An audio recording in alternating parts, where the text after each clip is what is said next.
Hello everyone, welcome to my mini blog. আশা করছি তোমরা সবাই খুব ভালো আছো, আমিও খুব ভালো আছি। সপ্তাহে প্রত্যেক কটা দিনই কিন্তু আমাদের ব্যস্ততার মধ্যে কেটে যায়। তার থেকে কিন্তু ব্যস্ততম দিন হচ্ছে এই বৃহস্পতিবারটা। আমাদের আবার ঘুম থেকে উঠতে অনেকটা বেলা হয়। আমি আবার একা ঘুম থেকে উঠতে পারি না, বা অ্যালার্মের থ্রুতেও কিন্তু আমি ঘুম থেকে উঠতে পারি না, আমাকে কেউ ডেকে দিতে হয়। তাই মাম্মামি কিন্তু ডেকে দেয় আমাকে। আর আমাদের রাত্রির হয় যেহেতু শুতে, সেই জন্য অনেক বেলা হয়ে যায় আমাদের উঠতে। আর উঠেই চা ঠা খেয়ে আমি বেরিয়ে পড়েছিলাম একটু ফুল, কলমি শাক আর কাঁচা লঙ্কা কিনতে। ফুলটা আমি আগের দিনই কিনে রাখি, যেহেতু ভুলে গেছি সেই জন্য সকালবেলা বেরাতেই হলো।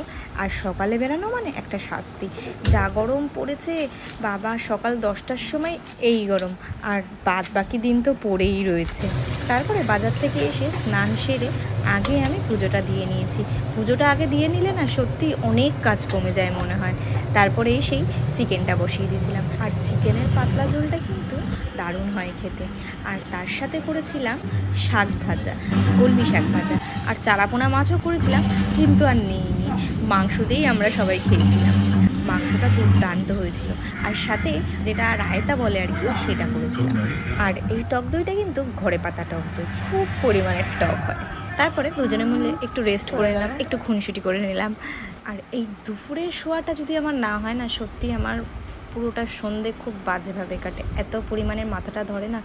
আমি জাস্ট 1.5 থেকে 2 ঘন্টা মতন একটু রেস্ট নিই, ওই রেস্টটাই যেন আমার কাছে অনেকটা দামি, না হলে আমার সারা সন্ধেটা নষ্ট হয়ে যায়। তারপরে উঠেই সন্ধে দিয়ে মাম্মামকে চা দিয়ে আমি বেরিয়ে পড়লাম একটু দোকানে। আর সাথে সাথে অনেকগুলো কাজ ওষুধও কেনার ছিল, তারপরে কিনে দোকানে গিয়ে বসেছিলাম। কিন্তু বেরোনোর সময় দেখি ডালের বড়া ভাজছে। উফ, কি দারুণ যে লাগে ডালের বড়া খেতে। আমি প্রতিদিনই ভাবো কিনবো, কিন্তু ওই যে মনে পড়ে যায় বাইরের তেল, বাইরের খাবার, তারপরে আর খাই না। কিন্তু আজকে আমাকে কেউ আটকাতে পারেনি, সেই জন্য আমি গিয়ে আগে কিনে নিয়েছিলাম। দারুণ হয় খেতে, আর সাথে আচারটাও দেয়, কিন্তু আমি আচারটা আনতেই ভুলে গেছি। বাড়ি এসে কিছু টুকিটাকি কাজ ছিল, সেগুলো করে তারপরে রাতের খাবার করে নিলাম। রাতে আমরা জল ভাত খেয়েছি। গরমে জল ভাত জাস্ট অসাধারণ লাগে, পেটটাকে একদম ঠান্ডা করে দেয়। তারপরে একটু স্কিন কেয়ার। তো সারাদিন এইভাবেই কেটে গেল দিনটা।